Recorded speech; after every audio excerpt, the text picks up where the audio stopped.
अस्सलामु अलैकुम वरहमतुल्लाहि व तआला व बरकातुहू। उम्मीद है आप तमामी हज़रात खैर वाफ़ियत से होंगे। मेरे अज़ीज़ों, मैं हाफिज़ हुसैन, आप देख रहे हैं हुसैनी चैनल। टाइटल और थंबनेल देखकर आप समझ गए होंगे कि मैं किस टॉपिक पर बात करने वाला हूँ, क्योंकि सारे मुसलमान भाई जानते हैं कि रमज़ान आने वाली है और रमज़ान के रोज़े तो सब लोग रखते हैं, लेकिन उन लोगों को ये तक मालूम नहीं है कि हमारे रोज़े बर्बाद होते रहें। अब तक हमारे रोज़े जो हम रख रहे हैं वो हमारे रोज़े कबूल होते हैं या नहीं होते हैं। मेरे अजीज़ों, उसी टॉपिक पर मैं बात करने वाला हूँ और आपको एक बयान सुनवाने वाला हूँ जो कि मुफ्ती सलमान अजहरी साहब ने जो बयान दिया है, उस बयान को मुकम्मल आप सुन कर जाइएगा ताकि आपको पूरी जानकारी मिल जाए कि किस तरह हम इस रमज़ान, आने वाली जो रमज़ान है, इस रमज़ान में हम किस तरह रोज़ा रखेंगे कि हमारे रोज़े कबूल होंगे। तो मेरे अजीज़ों, उस टॉपिक पर चलते हैं और उस वीडियो को देखते हैं कि आखिर मुफ्ती साहब ने क्या बताया है। चलिए उस वीडियो को प्ले करते हैं। अब आपके रोजे से कुछ हासिल हुआ नहीं हुआ आपको देखना भी है। ये नहीं कि कैलेंडर की तरह गिनते जाओ, 1 हो गया, 2 हो गए, 3 हो गए, होते जाएंगे। ये दिन तो चलते रहते हैं, गिनते गिनते 20 भी हो जाएंगे, 25 भी हो जाएंगे, 30 भी हो जाएंगे। रोजे गिनने का हुक्म नहीं, अपने आप को सर्च करो फिर थोड़ी सी वर्जिश करने के बाद बंदा वेट तोल करके देखता है कम हुआ, घटा है कि बढ़ा, हर दिन देखता रहता है। हाँ, वर्जिश करने के बाद फिर नाप करके देखता है मेरे जिस्म का वजन कितना घटा, कितना बढ़ा। वेट गेन करने वाले, वेट लॉस करने वाले दोनों भी बराबर चेक करते रहते हैं। रोजा रखने के बाद तुम्हें खुद को भी चेक करना चाहिए कि मेरे अंदर अब तब्दीली आई या नहीं आई। एक रोजा रखा और फिर रात को तरावी में खड़ा हुआ, मेरे अंदर बदलाव कितना है? क्या अब अल्लाह की आयत कुरान की सुनता हूं, मेरे आंखों से आंसू आ जाते हैं? अगर आ गए हैं तो इसका मतलब है कि दिल नरम हो गया, इस रोजे ने असर दिखाना शुरू किया और फिर वैसे का वैसा है, तो इसका मतलब है कि आपके रोजे से आपको तकवा नहीं मिल रहा है, आपको तकवा नहीं मिल रहा।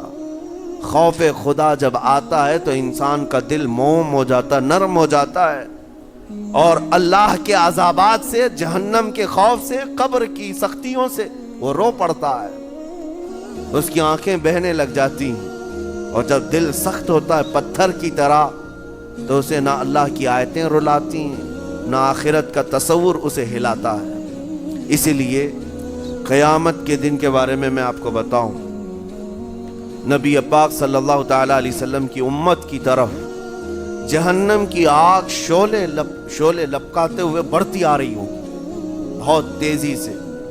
करीब है कि वो जहन्नम की आग सबको अपने लपेट में ले ले। वहां खड़े हुए बहुत सारे लोग अपने अपने आमाल का सदका पेश करने लगे। हाजी अपने हज पेश कर रहे हैं, नमाजी अपने नमाज, रोजेदार अपने रोजे के। जहन्नम, हमारी ये नेकियों का सदका रुक जा। जहन्नम की आग बढ़ती चली आई, बढ़ रही थी। जिब्राइल अमीन अलैहिस्सलातु व तस्लीम हाजिर होते हैं बारगाह मुस्तफ़ा सल्लल्लाहु अलैहि वसल्लम में। एक पानी का प्याला उन्होंने पेश किया और कहा, या रसूल अल्लाह सल्लल्लाहु अलैहि वसल्लम, ये पानी आप उस आग पर छिड़क दें। नबी पाक सल्लल्लाहु ताला अलैहि वसल्लम ने वो पानी उस आग की तरफ फेंका तो आग दूर चली गई, जो जहन्नम की आग अचानक बुझ गई, काफी दूर चली गई, जो उम्मत की तरफ लपक रही। रसूल रहमत सल्लल्लाहु ताला अलैहि वसल्लम ने पूछा जिब्राइल से, ये इतना असरदार पानी है कौन सा? ये जिब्राइल अमीन अर्ज करते हैं, या रसूल अल्लाह, ये आपके उन उम्मतियों के आंसुओं का पानी है जो रात खड़े होकर अपने रब के खौफ से रोया करते थे। वो अल्लाह के खौफ से थरथराते थे, डर करके उनके आंखों से जो आंसू आते। जिब्राइल अमीन कहते हैं, मैंने वो आंसू जमा कर रखे थे और वो आज मैंने आपके सामने पेश किया। एक आंसू का कतरा जहन्नम की आग बुझाने के लिए काफी है। मोती समझ के शाने करीमी ने चुन लिए कतरे जो गिरे थे अर्क़े इन्फ़िआल के। अज़ीज़ान इकराम वक़ार, यही वो तक़वा है, यही वो खौफ खुदा है जिसके मुतालिक अल्लाह कुरान में फरमाता है, लअल्लकुम तत्तक़ून, ताकि तुम्हें तक़वा मिल जाए। इसीलिए रोज़े रखे गए हैं, रोज़े फ़र्ज़ किए गए हैं तुम्हारा दिल अगर सख्त का सख्त ही रह गया तो रोजे असर नहीं कर रहे, रोजे असर नहीं कर रहे। और जाहिर सी बात है, कामों में बरकत नीयत से होती है, किसी भी अमल में बरकत अच्छी नीयत से होती है। अगर कोई रोजा इसलिए रख रहा है, जैसे बहुत सारे फायदे गिनाए जाते हैं ना, रोजा रखने से कैंसर नहीं होता, रोजा रखने से जिस्म के फासिद मादे खत्म हो जाते हैं, निकल जाते हैं, डॉक्टर्स भी मशवरा देते हैं महीने में 1 मरतबा, हफ्ते में 1 मरतबा बॉडी को फ्री छोड़ना चाहिए। तो ये तो जिस्मानी फायदे तो रखे गए हैं, लेकिन अगर तुम रोजा इस नीयत से रख रहे हो कि मेरी बॉडी सही होती रहे, तो गोया कि तुम तो अपनी दुनियावी गरज से रोजा रख रहे थे। ये फायदे तो मिलना ही मिलना है, ये फायदे यूं भी मिलेंगे अल्लाह ताला की तरफ से आपको, लेकिन नीयत वो नहीं।